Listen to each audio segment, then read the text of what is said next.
Okay, அப்போலேருந்து திரும்ப வெங்காய சட்டி எப்படி செய்யறதுன்னு சொல்லி கொடுக்கலாம்னு சொல்லிட்டு இருந்தேன். அப்போலேருந்து அதுக்கு தேவையான பொருட்கள் பச்சை மிளகா சும்மா ஒரு 3-4 ஜஸ்ட் அளவு, வரமிளகா அதாவது பச்சை மிளகா வந்து பாதி மிளகா 3 வெட்டியிருக்கேன் நான், 3 நாள் கிடையாது. வரமிளகா ஒரு அதுவும் அதே மாதிரி தான். ஏன்னா இட்ஸ் பிடி லெஸ், காரம் ஜாஸ்தி தேவையில்லை. ஏன்னா வெங்காயத்துலேயே ஓரளவு காரம் இருக்கு. அப்புறம் கொஞ்சம் மசால் பொடி போட போறோம். So it's gonna be good. காரம் அதுலேயே இருக்கும். அப்படியே நீங்க காரம் பத்தல அப்படின்னா தாளிக்கும் போது வந்து திரும்ப இன்னும் கொஞ்சம் வரமிளகா ஆட் பண்ணி சேர்த்தீங்கன்னா வந்துட்டு இட் வில் பி குட், பிடி ஸ்பைசி. இஞ்சி கொஞ்சம், very little, you can see that, you know, it's a very small piece. You gotta crush it like this. மானம்போது கொஞ்சம் வெட்டி பண்ணீங்கன்னா இங்கே எஸ்கேப் ஆகுது. கொஞ்சமா சும்மா just helps you digest things easily. தட்டிக்கிட்டே சொல்ற, தட்டாம சொல்லித்தரேன் அப்படிங்கிறீங்களா? ஓகே, தட்டணும் அவசியம் கிடையாது. பூண்டு ஒன்றே ஒன்று சின்னது, ஏன்னா நீ கோழி குழம்பா பண்றோம்.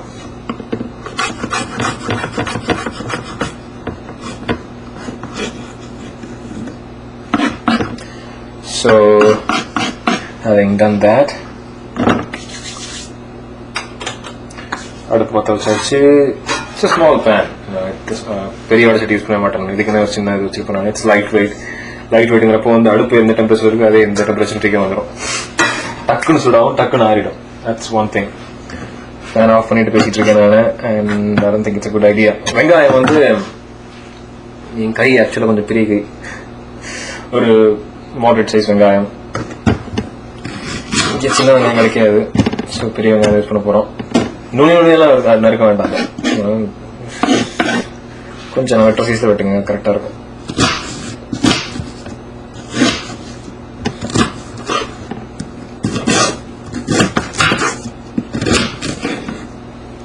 இது வந்து டிசைரபிள் சைஸ்.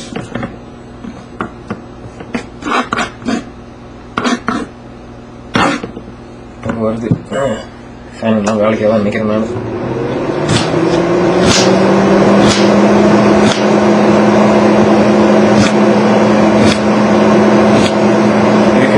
இதெல்லாம் வேற என்ன தேவைன்னா ஃப்ரெஷ் டொமேட்டோஸ், ஃப்ரெஷ் தக்காளி வாங்கி அரைச்சி போடுறதுக்கு இது இன்னும் ஒரு வச்சுருக்கேன். கேன் ஒரு வாரம் இல்லை 2 வாரம் ஈஸியாக, 2 வாரம் ஈஸியாக வச்சுக்கலாம். அதுக்கு மேலே வந்தாலும் வர நான் அதுக்கு மேலே யூஸ் பண்ண மாட்டேன். ஐடியா நல்ல கண்டிஷன் இருக்குன்னு சொல்ல முடியாது. Maximum 2 weeks, usually 1 week. நிறைய தக்காளி எல்லாத்துக்கும் யூஸ் பண்ணுவேன். ரசத்துக்கு யூஸ் பண்ணுவேன் நான், கிரேவிக்கு யூஸ் பண்ணுவேன், சட்னிக்கு யூஸ் பண்ணுவேன் நான். நம்ம தக்காளி சட்னின்னு சொல்லலாம், வெங்காய சட்னின்னு சொல்லலாம். ஏன்னா ரெண்டையுமே வந்து நீங்கள் ஒரு ஈக்குவலான ப்ரொபோர்ஷன் யூஸ் பண்ணுவீங்க. சிக்கன் சி முகம் கண்டாமல் யூஸ்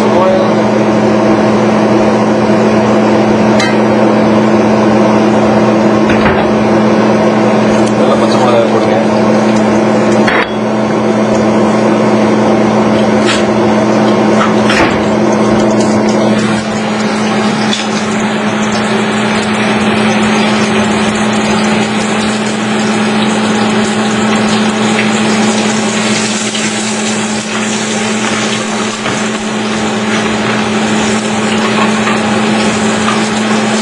பூண்டு இஞ்சி எல்லாத்தையும் போட்டேன்.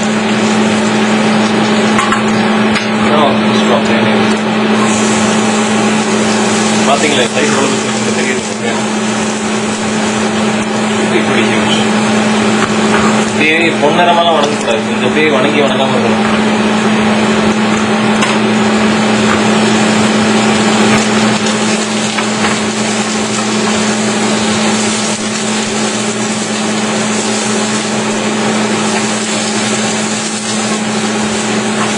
ஸ்மெல் கொஞ்சம் ஸ்ட்ராங்காக வரும். இதில் இந்த மாதிரி இரும்பு வச்சிடும்.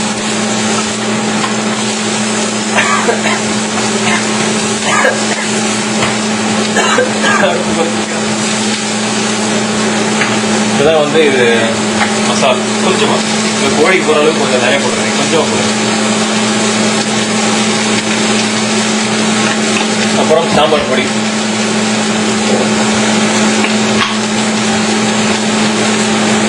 இதுவும் கொஞ்சமா.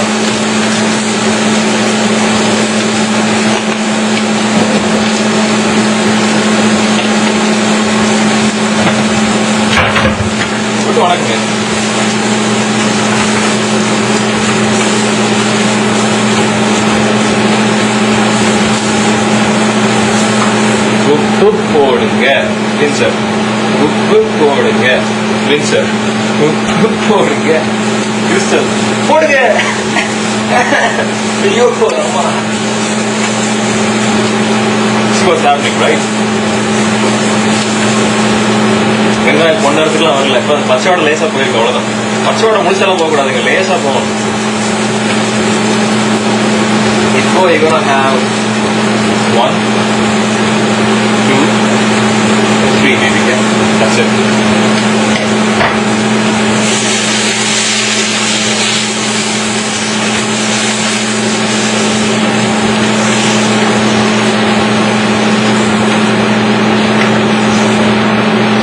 தக்காளி போட்டோடனே அந்த உங்களுக்கு சட்னியோட ஸ்மெல்லு டேஸ்டாக கிடைக்க ஆரம்பிச்சிடும். அமேசிங்லி.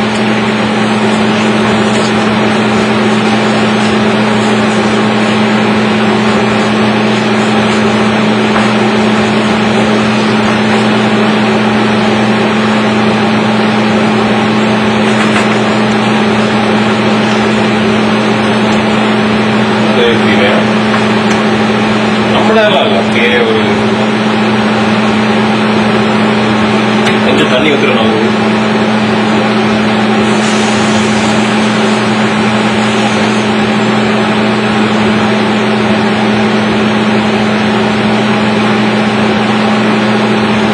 கம்மியாக தான் ஊற்றிருக்கேன். எடுத்து வந்து அரை டம்ளர் கூட கிடையாது, அரை டம்ளர்லேயும் பாதி தான் ஊற்றிருக்கேன். அரை டம்ளர் கூட கிடையாது, அதுலேயும் பாதி தான் ஊற்றிருக்கேன் நான். அதாங்க சட்னியில் வந்து நம்ம குழம்புலேயே இதுதான் பண்ணுவோம் கிட்டத்தட்ட. பட் குழம்புக்கு இதுக்கு என்ன வித்தியாசம் மெயினானு பார்த்தீங்கன்னா, குழம்புல வந்து வெங்காயத்தோட பச்சை தன்மையும் தக்காளியோட அந்த பச்சை வயதும் ரெண்டுமே சுத்தமாக போகிற அளவுக்கு வேக விட்டுருவோம். நம்ம சட்னியில் அப்படி பண்ணக்கூடாது. வெங்காயம் கொஞ்சம் பச்சையாக இருக்கும், தக்காளி கொஞ்சம் பச்சையாக இருக்கும்.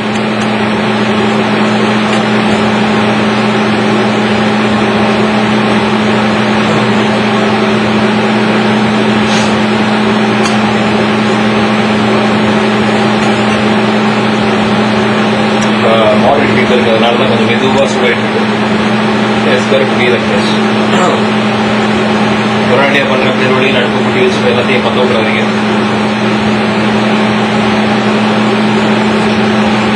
சட்னி அரைக்கிறதுக்கு மெயின் வந்து நம்ம ஆளுங்களுக்கு நிறைய பேருக்கு எந்த மிக்ஸி யூஸ் பண்ணுறது தெரியாது. நம்மள மாவு அரைக்கிற காமிச்ச மிக்ஸி தயவுசு யூஸ் பண்ணிடாதீங்க. அதுக்கெல்லாம் வந்து 3 வெங்காயம், ஒரு டப்பா தக்காளி அதெல்லாம் போட்டு ஒரு 8-10 பேருக்கு சமைக்கிற மாதிரி இருந்தால் தான் வந்து அந்த குவாலிட்டி கரெக்டாக இருக்கும். Best thing is to use a blender. I mean நம்ம இந்தியாவிலே பிளெண்டர்னு சொல்ற விதம் யூஸ் பண்றது.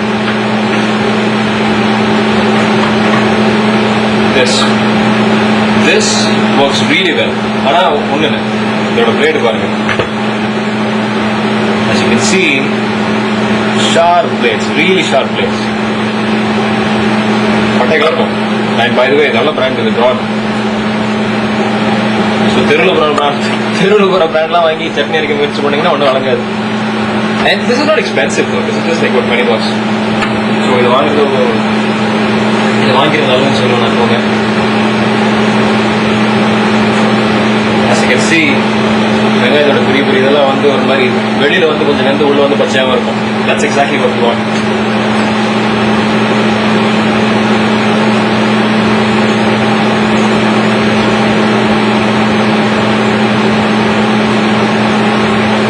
இதெல்லாம் உப்பு வந்து உடனே போடணும் அப்புறம் போடணும் அப்படின்ற ப்ராப்ளம்லாம் கிடையாது பெருசா.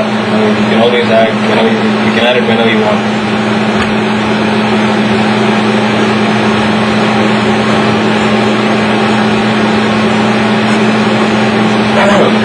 பேச முடியல நேரத்துக்கு நிறைய கதை சொல்லிட்டு இருந்த சாதம். வேற டைம் வந்துட்டு ஊருக்கு உலக இதெல்லாம் சொல்லியிருப்பேன் நான். Strong smell just gets to me. இந்த சட்னி தான் இந்த குவாலிட்டி. ஒரு வெங்காயம் தக்காளி வந்து ஈஸியா ஒரு 10 தோசை வரும். 3-4 அட்லீஸ்ட் 4-5 நேரத்துக்கு வரும்னு வைங்களேன். நான் வந்து தினம் காலையில் தோசை விட்டேன் அப்படின்னா வந்து ஈஸியாக 3 நாளைக்கு வரும். 3-4 நாளைக்கு வந்துடும் ஒவ்வொரு வாட்டி சாப்பிடும் போதெல்லாம். It takes exactly 15 minutes. Okay, exactly கிடையாது. Somewhere between 10 and 15 minutes. Not like that. இப்போ கூட்டுவேன் தேவை தர வேலைக்கு.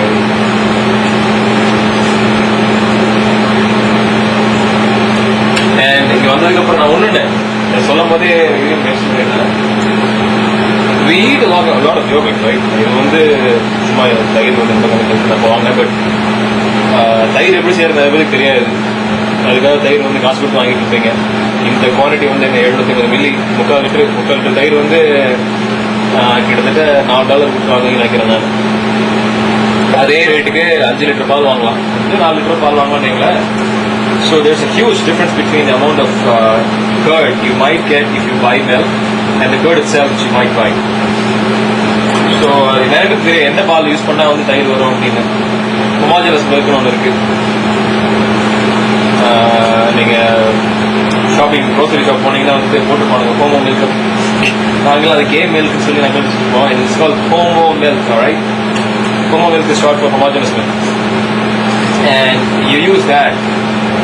அதை கொதிக்க வீட்டில் பண்ணுற மாதிரியே வந்து நல்லா பொங்க விட்டு அதுக்கப்புறம் ஆற விட்டு அதுக்கப்புறம் தயிர் ஆட் பண்ணிங்கன்னா வந்து வீட்டில் வர மாதிரியே ரீசனான தயிர் வர ஆரம்பிச்சோம். குளிர் காலத்தில் கொஞ்சம் லேட் ஆகும் தயிர் வர்றதுக்கு. அப்பெல்லாம் வந்து யூஸ் அவரில் வந்து ஒரு 50 டிகிரி செல்சியஸ் வச்சுட்டேன்னா வச்சுட்டு கதவை லேட்டாக திறந்து வச்சுக்கணும் நான். So that it's not too hot.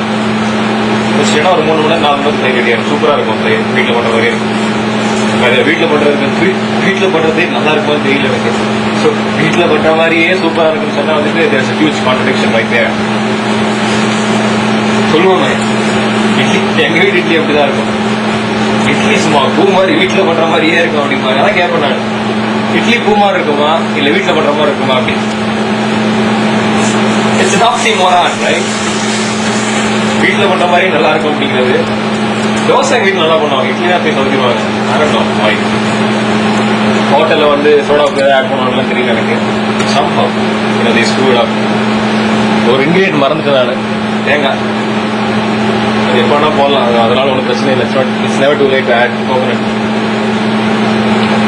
Coconut வந்து it's not necessary, but gives you the feel. Chutney எப்பவுமே சவுக்குன்னு ஒரு நமக்கு ஒரு பழகிடுச்சு இல்லை. வெறும் வெங்காயம் தக்காளி போட்டு அரைச்சிங்கன்னா அப்படியே நெவன்னு இருக்கும். மிளகு எல்லாருக்கும் பிடிக்காதுன்னு சொல்லுங்க, எனக்கு பிடிக்கும் ஆக்சுவலாக. யாரும் வாங்கி அதனால தான் ஆட் பண்ணல. உங்களுக்கு தான் சமைக்கிறதுனால வந்துட்டு ஓகே, உங்களுக்கு தான் சமைக்கிறேன்னா அதுக்கப்புறம் வந்து சமைச்சு முடிச்சு அப்படியே குப்பத்தில் போட போகிறது கிடையாது. டெஃபினெட்லி எஸ், கொஞ்சம் சேம். ஸோ இந்த மாதிரி தேங்காய் ஆட் பண்ணும்போது தேங்காய் திருவண்ண தேங்காய் கடையிலே கிடைக்கும். ப்ளஸ் நானே திருவேன், அதுக்கு தேங்காய் திருக்கி கூட வச்சிருக்கேன் நான். I mean, I love cooking, so I don't mind buying these stuff. These stuff are pretty cheap, by the way. You know, the blender எல்லாம் வந்துட்டு pretty good. It's been there for almost 8 months now. And அது வேலை செய்யறத பார்த்தா இன்னும் ஒரு 6 months ஈஸியாக வரும் தோணும் எனக்கு. So yeah, that's it. So what we can do is empty. அப்படியே கொட்டை பார்த்து கவுத்துற வேண்டாம். பொறுமை முக்கியம். சமையலுக்கு பொறுமையும் ஸ்ட்ராட்டஜியும் ரொம்ப முக்கியம். சில பேர் அப்படியே எடுத்தோடனே கொண்டா கவுத்து பாதியை வெளில போட்டுருவாங்க. Don't do that. And even though scooping and transferring takes a little longer, the word longer here means 5 to 10 extra seconds, which is worth it.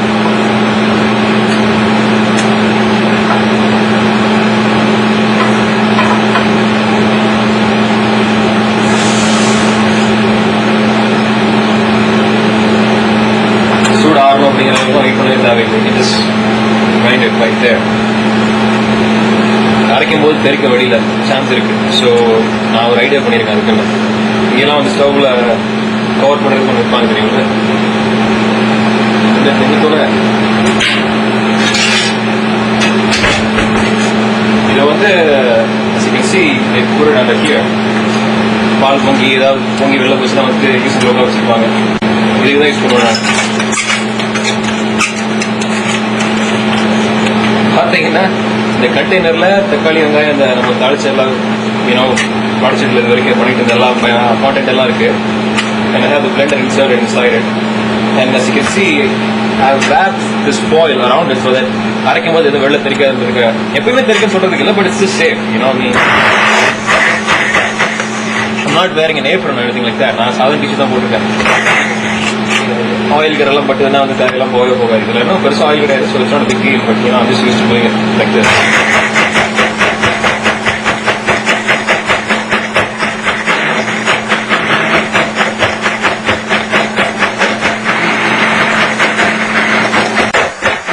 கான்ஸ்டன்டா ஒரே இடத்துல வச்சு பண்ணிட்டு இருக்காங்க. எடுத்து எடுத்து எடுத்து எடுத்து பண்ணீங்கன்னா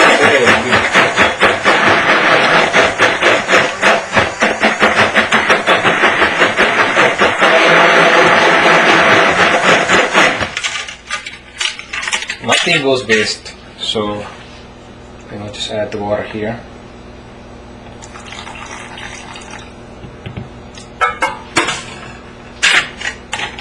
You can see that எவ்வளவு தெரிச்சிருக்கு அப்படின்னு. நேரத்தில் இதெல்லாம் மோர விழுந்திருக்கும்.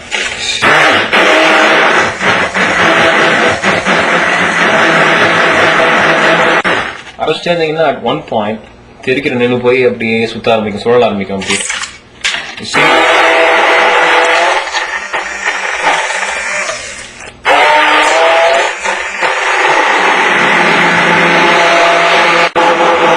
நம்ம ஒரு மிக்சியா இருந்ததுன்னா வந்து எல்லாத்தையும் தூக்கி ஒரு மிக்சியில போட்டு டமால்னு மூடி வச்சுட்டு 5 நிமிஷம் கழிச்சு வந்து பாத்தீங்கன்னா சட்னி ரெடியா இருந்திருக்கும். But but it's worth the pain.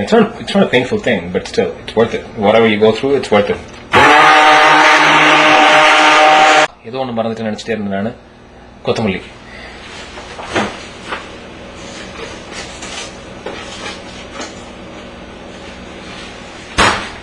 கொத்தமல்லி பச்சையாக கூட போடலாம், ஒன்றும் தப்பு இல்லை. It's not big deal.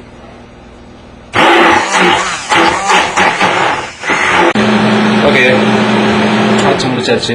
And இது வந்து கிளீன் பண்ணுறது ரொம்ப ஈஸி. ஏன்னா இட்ஸ் டிட்டாச்சபிள். ஸோ டக்குனு கழட்டி கிளீன் பண்ணிட்டு வாரம் வச்சிட வேண்டியதான். சட்னி பேர் டேஸ்ட் பண்ணி பார்த்தேன். காரம் கொஞ்சம் கம்மியாக இருக்கு. At least for me. இந்த ஒரு காரம் கொடுத்தா இதுக்கே அந்த மூக்கால் ஆடுவானுங்க. பட் எனக்கு கொஞ்சம் காரம் ஜாஸ்தியாக சாப்பிடுவேன் நான். ஸோ எனக்கு கொஞ்சம் கம்மியாக இருக்கு. ஸோ அது எப்படி காம்பன்சேட் பண்றது இப்போ காட்ட போறேன். சட்னி நம்மளும் தாளிக்கவே இல்லை, ஞாபகம் இருக்கா? ஸோ இப்போ தாளிக்க போறோம். நம்ம அடுப்பு பற்ற வச்சாச்சு. இந்த மாதிரி குட்டி குட்டியான பேன் யூஸ் பண்றது ஒரு நல்ல விஷயம் இருக்கு. It's easy to handle, easy to clean. It's just plain easy to do everything with it. So I would really recommend that you buy one of these things. ஏற்கனவே இல்லை அப்படின்னா.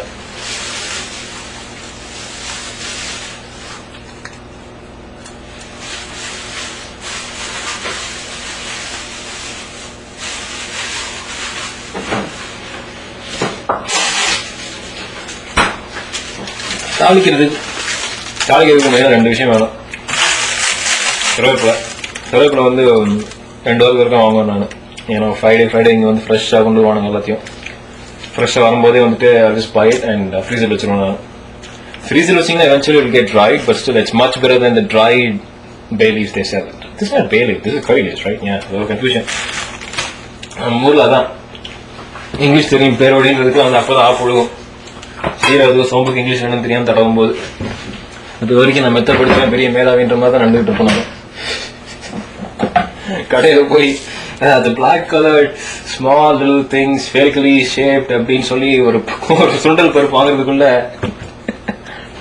of course tons and tons of websites which help you with these things, but நம்ம அதெல்லாம் யோசிக்கிறதே கிடையாது. இதெல்லாம் சொன்னா புரிஞ்சிக்க மாட்டானுங்களா அந்த மாதிரி ஒரு இதில் போயிடும். We just take these things for granted, and when you go there they screw you up. I mean, it's not their fault, but God, once again fan on பண்ணி ஆகணும்.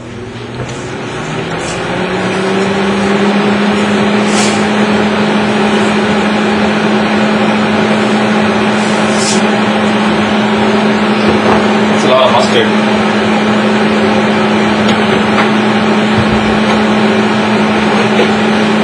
கடுகு பொரிஞ்சிட்டு இருக்கும் போது முதல்ல ஆக்சுவலாக உளுந்து தான் போடணும். உளுந்து நிறைய பேர் உளுந்து கடுகு மிக்ஸ் பண்ணி வச்சிருப்பீங்க. நான் தனித்தனியாக வச்சிருப்பேன். ஐ லைக் உளுந்து, ஃப்ரைட் உளுந்து ஒரு லாட். ஸோ நிறைய போடும். ஆனால் எல்லாத்துலேயுமே உளுந்து இருந்தால் பிடிக்காது எனக்கு. ஸோ அதனால தனித்தனியாக யூஸ் பண்ணுவேன். உளுந்து வந்து அது மாதிரி ஃப்ரையாக போது சட்னியில் கலந்ததுன்னா வந்து ஒரு மாதிரி கிறிஸ்பி சவுண்ட் வரும். சவுண்டு சொல்றத விட கிறிஸ்பி ஃபீல் கிடைக்கும் உங்களுக்கு. காரம் ஓகே, பச்சை மிளகா வரமிளகா ஆட் பண்ண மறந்துட்டேன். அதுக்காக தான் தாளிக்கிறது மெயினாக to compensate for things that are missing. So make this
இந்த வேலையும் பண்ணுவேன் நான்.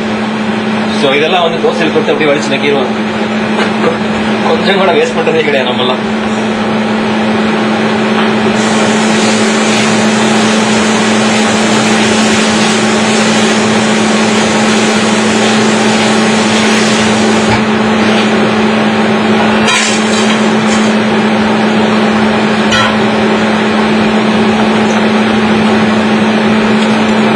So yeah, it's all mixed and kadugu seeram blah blah blah blah illa irukku.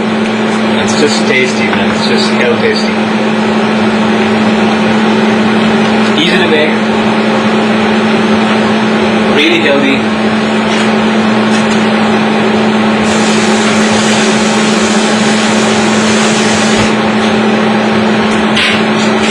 Yeah, one more thing. இது கூட சில சமயம் வந்து கடலைப்பருப்பு சேர்க்கணும். கடலைப்பருப்புலாம் பொட்டுக்கடலை சொல்லுவேன் நான். Peanuts or groundnuts or whatever you want to call it. சில சமயம் அதை சேர்த்துப்பேன் நான். அதுவும் வந்து உங்களுக்கு ஒரு மாதிரி எப்படி தேங்காய் வந்து ஒரு சூயி ஃபீலிங் தருது, அதே மாதிரி கடலைப்பருப்பு வந்துட்டு இட் கிவ் யூ கிரஷி ஃபீலிங். மீன் சாப்பிடும்போது கொஞ்சம் முறுக்கு லேசான அந்த ஃபீலிங் இருக்கும். ஸோ உங்க பழக்கம் அந்த மாதிரின்னு சொல்லி நான் எல்லாருமே வந்து வீட்டில் ஒரு மாதிரி சாப்பிட்டு பழகிருப்பீங்க. So you can adjust according to that. There are no hard and fast rules. Chutney பண்ணும்போது வந்துட்டு இப்படிதான் பண்ணலாம் ஒன்றும் கிடையாது. You just do what you feel like. I mean, within certain rules. சில ரூல்ஸ் இருக்கு கண்டிப்பா. அது மீறினீங்கன்னா ஒன்றும் பெரிய பிரச்சனை எல்லாம் வராது. ஏன்னா வாயில் வைக்க முடியாத மாதிரி ஒரு ப்ராடக்ட் கிடைக்கும். But if you want to get a good product, you better stick to a few rules. After that, you just make your own rules and bend few existing rules. வேற எதுவும் கிடையாது. I think you enjoyed the session. I don't know. Enjoy பண்றது ஒன்றும் கிடையாது. I mean, I hope you kind of learned something. Maybe, I don't know. I'll see you then. Bye bye.